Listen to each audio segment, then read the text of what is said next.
$100 le baril. Panique ou renaissance? En janvier, le pétrole coûtait à peine $65 le baril. C'était le prix de référence, celui qui figurait dans tous les budgets autour duquel tournèrent les prévisions du marché. Puis, en seulement quelques semaines, tout a basculé. La crise au Moyen-Orient éclate et soudain, le baril flambe à $100. Certains analystes parlent même d'un prix qui pourrait monter jusqu'à $200. Impossible aujourd'hui de prédire où va s'arrêter cette ascension. Mais derrière ces chiffres, derrière cette volatilité qui affole les marchés et fait la une des journaux, il se joue en réalité quelque chose de bien plus profond. Le détroit d'Ormuz, minuscule goulot entre l'Iran et Oman, par où transite un tiers du pétrole mondial, est devenu le centre de toutes les tensions. Chaque jour, des dizaines de tankers paient désormais le prix fort pour passer, littéralement. 2 millions de dollars par navire pour franchir ce passage stratégique. Ce n'est pas un simple blocus militaire. C'est une arme économique redoutable. L'Europe panique et cherche frénétiquement des sources d'énergie alternatives, tandis que les marchés refusent de faire des pronostics, tant l'incertitude grandit. Mais au cœur de ce chaos, il y a un acteur qui ne subit pas la tempête. Il en profite. La Russie, grâce à une stratégie parfaitement orchestrée, tire son épingle du jeu. Elle se positionne comme fournisseur stable, fiable, ouvrant de nouveaux marchés, choisissant ses clients et s'émancipant du dollar. Ce n'est ni la chance ni le hasard, mais bien une stratégie mûrement réfléchie. Si vous pensez que cette crise pétrolière n'est qu'une question de prix à la pompe ou de spéculation, détrompez-vous. Ne pas comprendre les vraies mécaniques à l'œuvre, c'est risquer de passer à côté des bouleversements qui pourraient impacter directement votre portefeuille, votre sécurité économique et même l'avenir de l'Europe. Alors, pour saisir ce qui se cache réellement derrière ces chiffres fous, sortons des gros titres et plongeons ensemble dans les véritables dynamiques de cette crise mondiale. Pourquoi le détroit d'Ormuz est-il devenu le cœur du chaos pétrolier mondial? Imaginez une gorge étroite, large d'à peine 54 km, à son point le plus mince, coincé entre l'Iran et Oman. Ce mince passage, c'est Ormuz, par où transite chaque jour près d'un tiers du pétrole mondial transporté par voie maritime. Oui, un tanker sur 3. C'est dire à quel point ce détroit est vital. Le moindre grain de sable ici, et c'est toute la mécanique de l'énergie mondiale qui s'enraye. Depuis l'escalade du conflit entre les États-Unis, Israël et l'Iran, la donne a radicalement changé. Téhéran n'a pas eu besoin de fermer le détroit pour paralyser le marché. Il l'a tout simplement transformé en caisse enregistreuse. Désormais, chaque superpétrolier doit payer la somme ahurissante de 2 millions de dollars pour franchir Ormuz. 2 millions. Par navire. Pas de blocus spectaculaire, pas de menace directe. Juste une taxe qui fait exploser les coûts et met le monde entier face à un choix impossible. Payer ou renoncer à une partie de l'approvisionnement mondial. Les conséquences sont immédiates et massives. Les coûts de transport s'envolent, l'incertitude règne, et la moindre rumeur fait bondir ou chuter le prix du baril. Et l'Europe, privée de ses filières habituelles, se retrouve en première ligne, dépendante, vulnérable, obligée de chercher à la hâte de nouveaux fournisseurs, alors même que le marché est plus tendu que jamais. Mais ce qui rend la situation encore plus explosive, c'est l'ambiguïté savamment entretenue par Téhéran. D'un côté, l'Iran laisse entendre qu'il est prêt à négocier. De l'autre, il renforce son emprise sur le détroit, maintenant ainsi tout le marché mondial sous pression. Résultat, les prix du pétrole oscillent autour des $100 le baril, alors qu'ils étaient à $65 encore au début de l'année. La peur d'une escalade côtoie une mince lueur d'espoir de détente, et personne ne sait vraiment de quoi demain sera fait. Si l'on ne comprend pas à quel point ce passage est stratégique, impossible de saisir pourquoi chaque rebondissement résonne comme un séisme sur le marché mondial. Ignorer Ormuz, c'est ignorer le nerf de la guerre énergétique actuelle, et s'exposer à de nouveaux chocs, encore plus imprévisibles. Mais pendant que le monde retient son souffle, un acteur avance ses pions avec une redoutable maîtrise. Qui tire vraiment profit de ce chaos? Et par quels moyens surprenants? C'est ce que nous allons décrypter tout de suite. Et si la Russie était la grande gagnante de la tempête pétrolière? Regardons les choses en face. Derrière la panique sur les marchés et la valse des prix, un nouvel équilibre se dessine. Pour vraiment comprendre qui tire son épingle du jeu, il faut examiner les 3 scénarios majeurs évoqués par l'analyste Sergei Pikin. Spoiler, dans tous les cas, la Russie s'en sort mieux que les autres. Premier scénario, l'escalade. Imaginons que la tension autour du détroit d'Ormuz s'aggrave. Résultat, le baril de pétrole explose à 200 $. C'est colossal. Pour la Russie, c'est la fête. Les revenus s'envolent et le budget de l'État se remplit plus vite qu'il ne peut être dépensé. Des projets qui, à 65 $ le baril, relevèrent de l'utopie, deviennent soudainement accessibles. C'est le jackpot total. Deuxième scénario, la paix. Les acteurs du conflit trouvent un terrain d'entente. La circulation reprend dans le détroit et la tension s'apaise. Le prix du baril retombe entre 80 et 90 $. À première vue, on pourrait croire que la Russie y perd. Mais non, cette fourchette de prix reste largement au-dessus des niveaux du début d'année, de 20 à 25 $ plus haut, pour être précis. Selon l'expert Andrei Loboda, c'est même une zone de confort pour Moscou. Pas simplement tolérable, confortable. Troisième scénario, l'incertitude chronique. Ici, le conflit fait le yo-yo. Un coup ça se calme, un coup ça s'embrase. Les prix oscillent violemment, parfois entre 80 et 200 $ le baril en quelques semaines. C'est ingérable pour planifier à long terme, la logistique est chamboulée, les contrats sautent. Pour la Russie, ce n'est évidemment pas l'idéal, car la volatilité complique les stratégies. Mais, et c'est là que c'est intéressant, même dans ce pire des scénarios, le plancher des prix reste à 80 $. Vous voyez le changement? On ne parle plus d'un retour à 65 $. Ce niveau n'est plus le socle du marché mondial, c'est la nouvelle base, et personne n'imagine un retour en arrière. Ce basculement change tout. La Russie se retrouve dans une position enviable. Peu importe le scénario, elle reste gagnante. Mais ce n'est pas qu'une question de prix. Sa stabilité en tant que fournisseur, reconnue par Bloomberg, il faut le souligner, devient une valeur stratégique inestimable.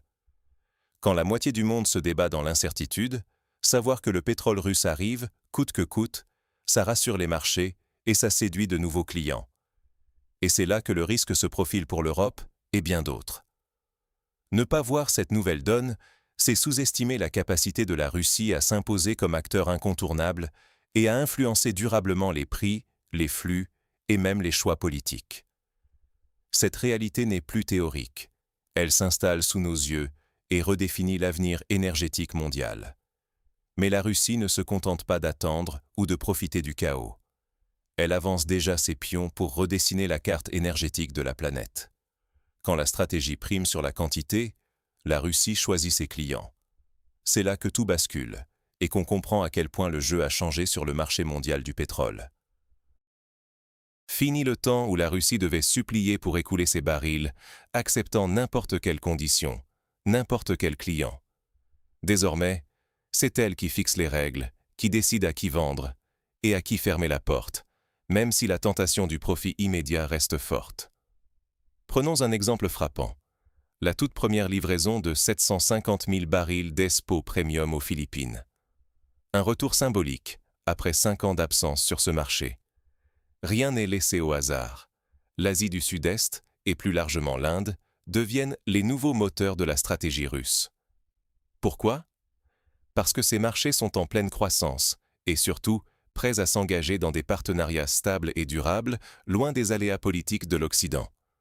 Chaque contrat signé avec New Delhi ou Manille ne signifie pas seulement des revenus, mais aussi une conquête d'indépendance vis-à-vis du dollar américain. Cette dédollarisation, c'est le vrai coup de maître. Pour la Russie, l'heure n'est plus à la théorie, ni aux promesses vaines. Elle veut traduire ses ventes dans d'autres devises, qu'il s'agisse du rouble ou du yuan. Tout commence avec l'Inde, l'un des plus gros acheteurs de pétrole russe au monde, avec des volumes gigantesques et des relations solides, éprouvées sur la durée. Si même une fraction des transactions avec les raffineries indiennes passe du dollar à une autre monnaie, ce n'est pas seulement un contrat qui échappe à Washington, mais un véritable coup porté à l'architecture financière qui gouverne le marché pétrolier mondial depuis des décennies. À chaque nouveau contrat conclu 100 $, c'est comme si la Russie retirait une brique de ce mur monétaire construit autour de la monnaie américaine. Cette tactique, ce n'est ni une utopie, ni une revanche sur l'Occident. C'est du calcul froid. Plus la Russie multiplie ses partenaires alternatifs, plus elle sape la suprématie du dollar et assure sa propre résilience face aux pressions occidentales. Mais la recommandation la plus radicale vient sans doute d'André Loboda. Il ne se contente pas de suggérer de diversifier les clients. Il va plus loin et propose carrément de couper toute vente à l'Europe. Pas seulement officiellement, mais également via les intermédiaires ou circuits détournés. À première vue, cela paraît absurde. Pourquoi se priver de clients solvables, alors que chaque baril dépasse les 100 $ et que la demande explose? On pourrait croire à un caprice ou à une posture politique, mais c'est un raisonnement d'une froideur stratégique. En privant l'Europe de pétrole russe, même indirectement, Moscou maintient la pression et empêche Bruxelles de souffler, ou de faire croire que l'alternative fonctionne sans douleur. Car l'ironie est là. L'Europe, dans sa quête d'indépendance énergétique, s'est construite une nouvelle forme de dépendance, bien plus risquée. Après avoir investi dans des terminaux GNL, signé des contrats avec le Moyen-Orient ou l'Afrique du Nord, elle doit désormais passer par le détroit d'Ormuz pour s'approvisionner. Or, ce passage stratégique est devenu une autoroute payante, où chaque tanker débourse près de 2 millions de $ pour un aller simple, sous la menace constante de l'instabilité régionale. L'Europe libérée du pétrole russe se retrouve otage de la géopolitique moyen-orientale. Et c'est là que la Russie dispose d'un levier considérable. En refusant à l'Europe l'accès à ses ressources, même via des chaînes complexes d'intermédiaires, elle l'oblige à faire face à la réalité. Renoncer à la sécurité énergétique, ou accepter de revenir à la table de négociation en position de faiblesse, cette fois-ci sans illusion de contrôle. Pour Moscou, refuser les dollars européens aujourd'hui, c'est parier sur 10, 20 ans d'influence, de pouvoir et de stabilité stratégique demain. C'est un choix qui privilégie le long terme, le contrôle politique sur l'appât du gain immédiat. En résumé, la Russie déploie une stratégie où chaque marché conquis en Asie, chaque contrat dédollarisé, chaque porte fermée à l'Europe sont des pièces d'un même puzzle. Transformer le chaos global en levier de puissance. Et pour l'Europe, c'est le spectre d'une asphyxie énergétique qui se profile, avec la perte de son principal levier et l'obligation de négocier, non plus en partenaire, mais en demandeur. Face à tous ces bouleversements, une question s'impose. Quelles leçons concrètes tirer pour l'avenir énergétique mondial? Et surtout, comment chaque acteur peut-il s'y préparer, individuellement et collectivement? Vouloir vendre à tout prix ou choisir ses partenaires, la différence entre la survie et l'influence.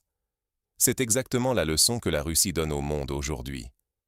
Alors que beaucoup courent derrière chaque opportunité, quitte à brader leurs marges ou à dépendre d'acheteurs peu fiables, Moscou fait tout l'inverse. Elle ferme délibérément la porte à certains clients, coupe l'accès à l'Europe à ses ressources et préfère miser sur des relations stratégiques à long terme. Ce n'est pas une posture idéologique, c'est une question de puissance et de prévoyance. Regardez bien, au lieu de s'enfermer dans la spirale du « qui paie le plus », la Russie choisit ses partenaires, solidifie ses alliances avec l'Asie, développe de nouveaux itinéraires d'exportation et instaure une nouvelle règle du jeu. Désormais, ce n'est plus le prix qui fait la loi, mais la sécurité de l'acheminement et la fiabilité du fournisseur. Dans ce grand bouleversement, l'Europe se retrouve piégée par ses propres choix politiques. Elle a passé des années à construire ce qu'elle pensait être une forteresse énergétique, multipliant les terminaux GNL, les contrats alternatifs, les déclarations fracassantes sur la fin de la dépendance russe, et pourtant, la voilà à la merci du détroit d'Ormuz et de ses tarifs prohibitifs. La Russie, elle, avance ses pions sans précipitation. Elle préfère sacrifier quelques milliards de dollars aujourd'hui pour s'assurer un levier sur la décennie à venir. En clair, elle accepte de perdre sur la petite monnaie pour gagner sur l'influence, sur la capacité à dicter ses conditions, à décider qui aura accès à ses ressources et à quel prix. Ce modèle peut inspirer bien au-delà de la géopolitique. Les entreprises, les États, les citoyens. Dans un monde où l'incertitude règne, la clé, ce n'est plus d'aller toujours plus vite ou plus loin, mais d'avoir une stratégie claire, de savoir qui sont ses alliés et de privilégier la stabilité sur le court-termisme. La Russie l'a bien compris. Diversification des routes logistiques, nouveaux partenariats avec l'Inde ou les Philippines, dédollarisation progressive, transformation structurelle de son économie. Tout ça ne s'est pas fait en un jour, mais avec une vision sur 5, 10, 15 ans. Ce qui était impossible hier, couper l'Europe du pétrole russe sans s'effondrer, devient non seulement envisageable, mais rentable. La grande leçon à retenir, c'est que la géographie des routes et la qualité du fournisseur priment désormais sur le prix affiché à la bourse. Pour les entreprises, cela veut dire repenser la gestion des risques, anticiper les chocs d'approvisionnement, renforcer les partenariats fiables. Pour les États, il s'agit de sortir des automatismes, d'admettre que la sécurité énergétique dépend autant des alliances politiques que des contrats commerciaux. Et pour les citoyens, comprendre cette nouvelle réalité, c'est s'armer pour les années à venir, surveiller les impacts sur les factures, sur l'emploi, sur la souveraineté économique. Ignorer le changement, c'est prendre le risque de subir, de voir son pouvoir d'achat s'éroder, sa compétitivité s'effriter et son influence dégringoler. En résumé, rester figé sur l'ancienne logique, c'est s'enfermer dans la dépendance et perdre du terrain. Au contraire, anticiper, diversifier, choisir ses partenaires, c'est rester acteur, même dans le chaos. Alors, récapitulons ce que ces bouleversements impliquent pour chacun de nous et refermons la boucle sur la question initiale. Que signifie réellement un baril à $100 dans ce nouveau monde? $100 le baril. Pas une fatalité, un nouveau point de départ. On a commencé cette vidéo avec un chiffre qui semblait annoncer la crise, la panique, la fin d'un monde stable. Mais maintenant, vous le voyez autrement. Ce n'est plus le symbole du chaos, c'est le signal d'une nouvelle ère, où la Russie a transformé le tumulte du détroit d'Ormuz en tremplin stratégique. Car ce que nous vivons, ce n'est pas un simple accident, un orage passager qui va s'éloigner et tout remettre en ordre. Non, c'est un basculement durable. Le marché mondial du pétrole a changé de visage. Aujourd'hui, la géographie des flux d'énergie pèse plus lourd que toutes les spéculations boursières. Les routes terrestres, les nouveaux corridors, les réseaux tissés vers l'Asie, voilà les leviers du pouvoir. Et la Russie s'est retrouvée, grâce à sa stratégie et à sa capacité d'adaptation, dans une position qu'elle n'aurait même pas osé imaginer il y a 5 ans. Regardez les faits. La Russie a coupé l'accès à ses ressources à l'Europe, même face à la tentation de prix attractifs. Ce n'est pas un geste d'humeur, c'est un choix délibéré. Privilégier le levier politique et la stabilité à long terme plutôt que le gain rapide. Pendant que l'Europe cherche fébrilement des alternatives, la Russie signe des contrats records en Asie. 750 000 barils premium expédiés aux Philippines lors de la première quinzaine, des raffineries indiennes qui paient hors dollar, la dédollarisation amorcée dans les faits, pas seulement dans les discours. Et tout cela, pendant que le monde regarde, sidéré par la montée des prix, sans voir que la partie se joue déjà ailleurs. Le détroit d'Ormuz, transformé en passage payant à coups de millions par pétrolier, n'est plus le centre du jeu. L'ancien modèle, un seul passage, une seule monnaie, un seul ensemble de règles, n'existe plus. Ceux qui ont compris ce tournant avant les autres s'adaptent, prennent l'avantage. Les autres, qui pensaient pouvoir claquer la porte de la dépendance énergétique, découvrent aujourd'hui que la clé est restée du mauvais côté. Ce que la Russie a compris, c'est que la fiabilité du fournisseur vaut désormais plus que la simple baisse des prix. Que contrôler les ressources, c'est dicter les règles. Et que vendre à qui on choisit, dans les conditions qu'on pose, c'est le nouveau Graal. $100 le baril, ce n'est pas la catastrophe annoncée.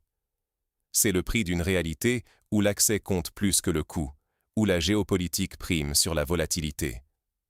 Alors, que faire face à ce nouvel ordre? Rester spectateur, c'est accepter de subir les choix des autres. Refuser de voir les opportunités, c'est risquer de payer le prix fort.